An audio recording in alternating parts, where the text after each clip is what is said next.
মোদী সরকার তো হবেই। আমি বলে দিচ্ছি, পশ্চিম বাংলা থেকে যদি একজন এমপিও না যায়, মোদী সরকার হবে। কারো সন্দেহ আছে? কিন্তু বন্ধুগণ, গতবারে বলা হয়েছিল আব কি বার 300 পার, 300 পার হয়েছিল গতবারে 282 থেকে। কি করে 300 পার হয়েছিল মোদীজির? পশ্চিম বাংলা থেকে আমরা 18টা এমপি সিট দিয়েছিলাম। কি দিয়েছিলাম কিনা? কিন্তু একটুর জন্য আরামবাগ সিটটা আমরা জিততে পারিনি। তাহলে 19 হতো, 20 হয়ে গেছে। আচ্ছা, তো এবারে আমি বলতে চাইছি মোদী সরকার নিশ্চিত হবেই, বিধির বিধান। কিন্তু আমিও বলতে চাইছি, গতবার আমি সভাপতি ছিলাম, আপনারা লড়াই দিয়েছিলেন, তার চেয়ে একজন ইয়াং যুবক মাননীয় সুকান্ত দাকে সভাপতি করা হয়েছে। এখানে যতজন এসেছেন, কয়েক হাজার কর্মী, সবার মাথার চুল কালো, খালি আমার সাদা। এই যে যুবকরা নেমেছেন রাস্তায়, আজ কর্মীদের ডেকেছিলাম আমরা। এখনো নির্বাচন দূর আছে, সবাইকে কষ্ট দিতে চাই না, তাই বারবার ডাকছি না। যারা বাড়িতে বসে আছেন, আমাদের সাপোর্টার, আমাদের সমব্যাথী, তাদেরকে ডাকবো আমরা তখনই যখন মাননীয় নরেন্দ্র মোদী, মাননীয় অমিত শাহ, মাননীয় নাড্ডাজি আমাদের জেলায় আসবেন, তখন তাদেরকে আমরা জড়ো করব। এখন কর্মীরা এসছি খালি আমরা। কিন্তু সেই জন্য গতবারে যেটা হয়নি, আরামবাগ থেকে আমরা এমপি পাঠাতে পারিনি। এবারে মোদীজি সরকারে পার্লামেন্টে আরামবাগের এমপি গিয়ে আরামবাগের সমস্যা তুলে ধরবে। কেন ব্রিজ হয়নি, কেন রাস্তা হয়নি, কেন এখানকার মানুষ বঞ্চিত হচ্ছে, কেন অত্যাচারিত হচ্ছে, সেই আওয়াজ পার্লামেন্টে উঠবে। আর আরামবাগ থেকে এমপি যাবে, যাবে তো? তাই আমি বলে দিচ্ছি, মাননীয় অমিত শাহ গতবারে 22টা সিটের টার্গেট দিয়েছিলেন, আমরা 18টা জিতেছিলাম। উনার আমাদের উপরে খুব বিশ্বাস, আস্থা আছে যে পশ্চিমবাংলার কর্মীরা পারে, তাই এবারে একটু টার্গেটটা বাড়িয়ে দিয়েছে। ঠিক না?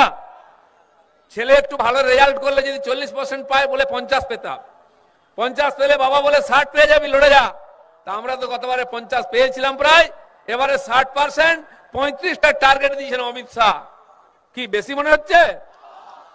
আরামবাগ সিট যদি জেতে, 35টা সিট পশ্চিমবাংলা থেকে দেবো, আমি সভাপতি সামনে বলছি। হবে তো? 1 থেকে শুরু হবে, এ দিয়ে গুনতি শুরু হয়। এ আপনাদের কি আছে? আরামবাগ কি দিয়ে শুরু হয়? এ দিয়ে শুরু হবে 1 নম্বর। আমার তো মেদিনীপুর দেরিতে আছে, ও আমরা ওটাও জিতবো। কিন্তু আরামবাগ আমাদের মান সম্মানের ব্যাপার। গতবারে আমাদেরকে অন্ধকারে হারিয়ে দেওয়া হয়েছে কয়েকশো ভোটে। এবারে 1 লাখের বেশি লিড চাই। হবে কিনা? আরামবাগের লোক কথা দিলে কথা রাখে। 5টা এমএলএ দিয়েছে, এবং যেখানে জিততে পারেনি এমএলএ, সেখানে লিড চাই। তাই 1 লাখের বেশি, আমি কম করে বলছি 2 লাখ লিড চাই। হবে তো? এই আরামবাগের লোক যাকে জেতায়, ভরপুর জেতায়।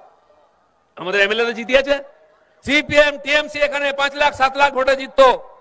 সেই রেকর্ডকে ভাঙতে হবে, তবেই গিয়ে সম্ভব। এটা বিজেপি পারে, আপনারা পারেন, করবেন তো বন্ধুগণ? তাই আগামী বারে অনেকে বলছেন, দাদা 35 বলছেন যে একটু বেশি হচ্ছে না? আমি যদি 18 হতে পারে, তাহলে 36ও হতে পারে। আপনারা জানেন দিল্লিতে আমাদের সরকার নাই, রাজ্যতে কেজরিওয়ালের সরকার আছে। আমাদের 4 জন এমএলএ। এমপি কটা? 7-এ 7, 7টা এমপি, 4টে এমএলএ। এখানে তো 77 জিতেছিলাম এমএলএ, তো 36টা হবে না এমপি? রাজস্থানে আমরা রিসেন্ট সরকার বানিয়েছি। গেহলোত সরকার ছিল কংগ্রেসের, রাজ্য সরকার। আর 25টা এমপি সিট কার ছিল? বিজেপির। সব সিট আমাদের, কংগ্রেসকে বহনি করতে দিনি। যদি পশ্চিম বাংলায়, যদি দিল্লি হতে পারে, যদি রাজস্থান হতে পারে, আমি বলছি 25-35 নয়। আজ পশ্চিম বাংলায় টিএমসির যে অবস্থা, ওদের হাতে গুন্ডা আর পুলিশ ছাড়া কেউ নাই, মাফিয়া ছাড়া। কোন কর্মী নাই, কোন কমিটি নাই, কোন নেতা নাই। যে 2-1টা নেতা এখনো ফুড়ুত করছে, এখানে 2-1টা নেতা নাকি চমকায়, পঞ্চায়েতে ভোট দিতে দেয়নি, গুনতে দেয়নি। আমি জানি না ইলেকশন অবধি তারা বাড়ির ভাত খেতে পারবে না জেলের ভাত খাবে। চিন্তা করবেন না। গরিব মানুষের পঞ্চায়েতের টাকা, 100 দিনের কাজের টাকা, রাস্তার টাকা, জলের টাকা, বিদ্যুতের টাকা, রেশনের টাকা যারা লুট করেছে, তারা বাড়ির পাতলা চালের ভাত খেতে পারবে না। জেলে গিয়ে মোটা চালের ভাত, আধসেদ্ধ ডাল আর কম্বল পেতে, কম্বল শুয়ে শুতে হবে।